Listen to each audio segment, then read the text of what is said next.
कच्छ का तमाम खूबसूरत शायर हाजी नवाब अली मस्तोई जो आप तो उन्हें सऊदी अरब रहंदा पे पर कच्छ आई कच्छ की सौगात उनको अञा ताईं याद है। कच्छ की याद उनका लिखल तमाम खूबसूरत गीत हाजिर है। लथे पीलू कच्छ दे कच्छ दी याद आ गई है, याद आ गई। नेटा ते मेरे मुल्क दी मेवात आ गई, नेटा ते मेरे मुल्क दी मेवात आ गई। लथे पीलू कच्छ ते कच्छ दी याद आ गई है, याद आ गई।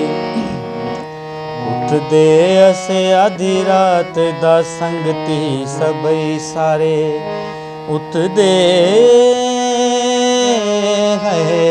है उठदे असे आधी रात दा संगती सबई सारे।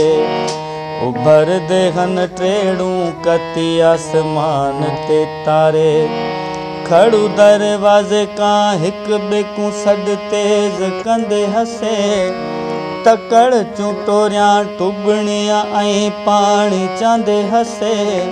छोरे वारा करो वारा बुढ़े वाले निकल गए। हेरो खान टपी वेंदन गा जाण्या का पुज गए। पिछे किए असा सब को घणे पीलू चुंडे सू।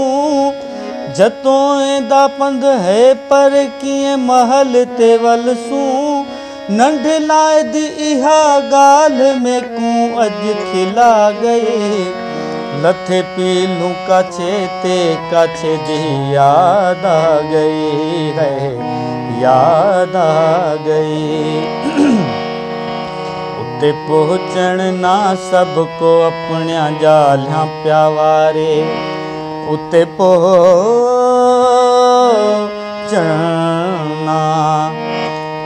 पहुँचण ना सबको अपनिया जालियां प्यावारे। तारे कुनेवाड़ी पया संगते को पुकारे। इवें सबको जोड़ी जोड़ी थी पीलू पे पटल। कर दिल दियां गालियां हिक बिना अहवाल पे कटल।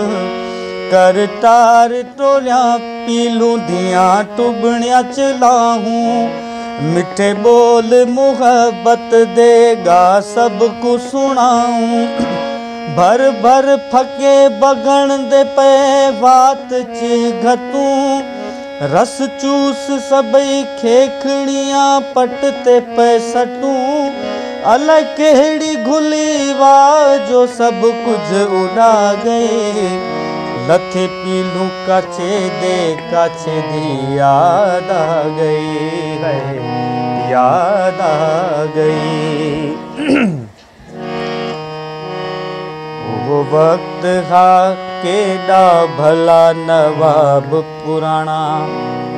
वो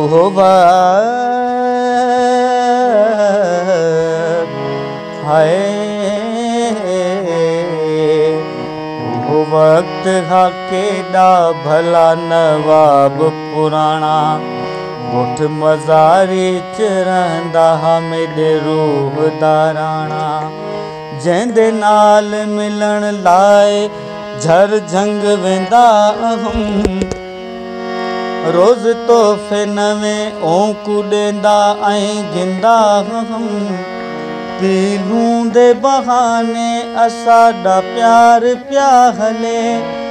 गुल वांगे प्या टिणा जॾहिं मन ठार प्या मिले।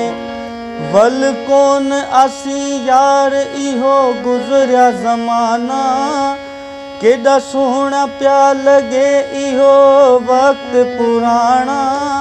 हाय हाय जुदाई यार दी मेरे जिगर को खा गई। लथे पीलू कच्छ दे कच्छ दी याद आ गई है, याद आ गई। नेटा ते मेरे मुल्क दी मेवात आ गई। नेटा ते मेरे मुल्क दी मेवात आ गई। नथे पीलू काछे दी याद आ गई है, याद आ गई।